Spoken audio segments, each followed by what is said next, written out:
Hello guys, good morning. Kain po tayo.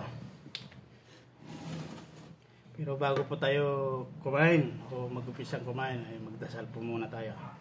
Salamat po. Lord, salamat po sa pagkain. Masarap po namin yan. Sana magbigay po lakas po sa aking pangangatawan. In Jesus' name, Amen. Thank you po, Lord.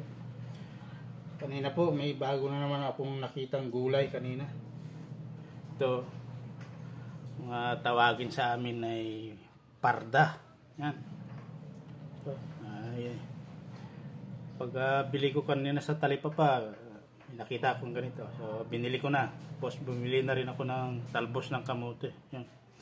Nilaga ko na lang. Tapos, yun na lang ang almusal natin. Okay guys, kain tayo. First bite. Thank you, Lord.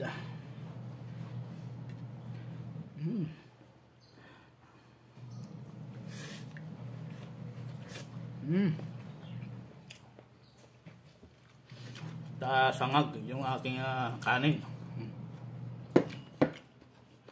Saka ito yung pinaglagaan ko, tinimplahan ko lang para may sabaw. Wow. Sarap.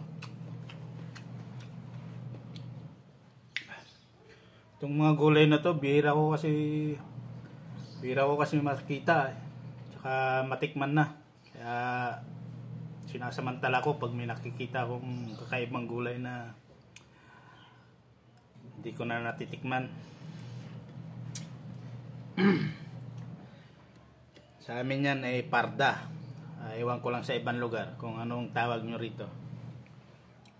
Yung parang patane. Ayan.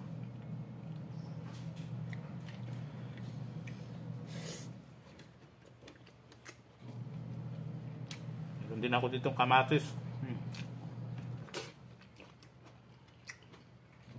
Hindi ko na inalo. Kakagat-kagatin ko na lang.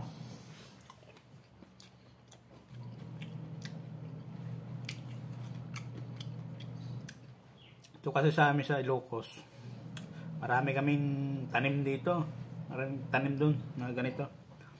So, ngayon na naman dito ka sa Pampanga, bihira ko naman makita eh. Kaya sinasamantala ko pag may makita akong gulay na hindi ko na nakakain.